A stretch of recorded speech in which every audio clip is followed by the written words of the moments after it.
What's going on, guys? I'm Coach Brian from Big Ben Strength, and today I'm going to teach you the perfect way to set a PR the next time you have a max out day. So stay tuned.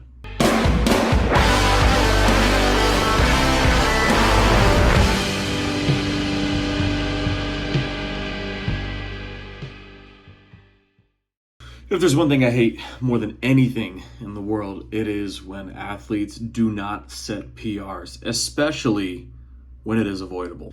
This is the exact strategy I use for my own training and for the athletes on my team. It was taught to me by my former coach, the late great Glenn Penley. This strategy is called the 1 kilo rule. However, it does apply to freedom units as well. The 1 kilo rule states that you always set a PR by 1 kilo or the minimum amount possible before making another jump to a PR again. Sounds simple, right? It is going to require a little bit of foresight and planning on your end, even a little bit of math, but I believe in you. We're going to use pounds for this scenario here, so stick with me, weightlifters and people not in the US.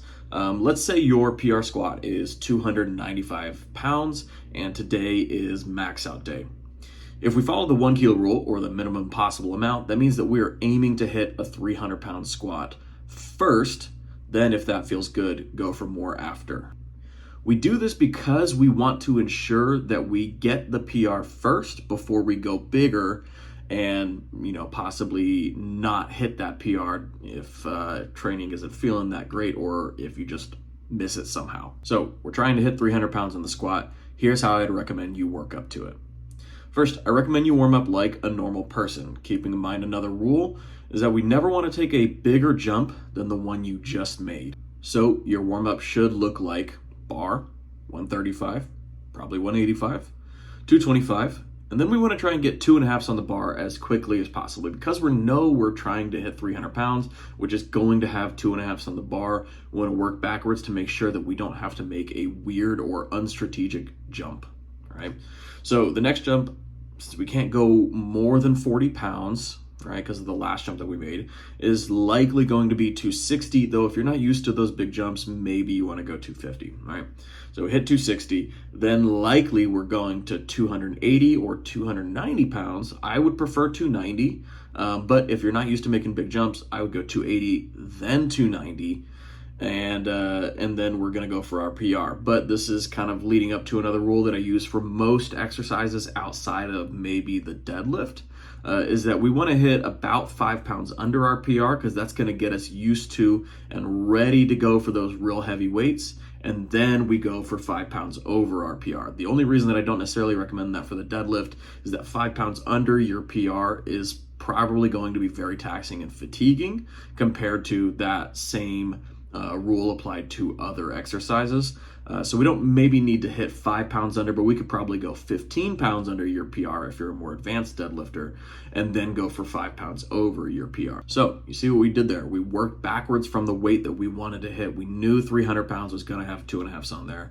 We knew that we probably wanted to hit something close to our PR weight, but not exactly tie it, because, and this is important, we never tie a PR. That is bad juju. All it does is prove that you stayed the same. But say you tie your PR and then you go up another 5 pounds and you miss it because of the fatigue of doing your old PR weight.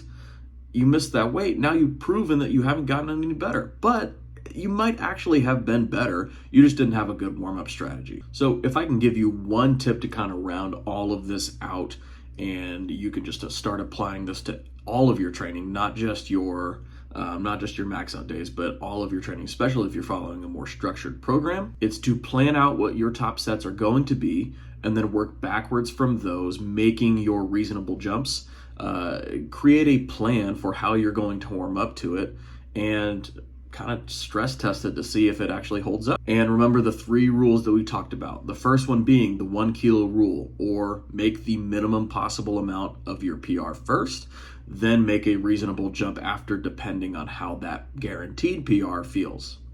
Rule number 2 is that we never want to make a jump bigger than the previous jump we just made while you're warming up. So we never want to make a 50-pound jump and then the next jump would make a 60-pound jump. So making those big jumps and kind of wild and unplanned jumps aren't a great way to, one, physically or mentally prepare for the weights that you're going to hit. And then rule number 3 is that for all exercises except for potentially the deadlift, we want to hit 5 pounds under your PR and then 5 pounds over your PR. That's going to set you up for the best possible success in, one, making sure you don't tie your PR in accident, and 2, making sure that you don't make a 10-pound jump and then have to make a 15-pound jump because you didn't think ahead that the weight that you're trying to hit is going to have 2.5s on the bar, right? So planning out your warm-ups all the way up and making sure that you guarantee success. That's everything for this video, guys. Thanks for watching. If you found this helpful, drop a comment.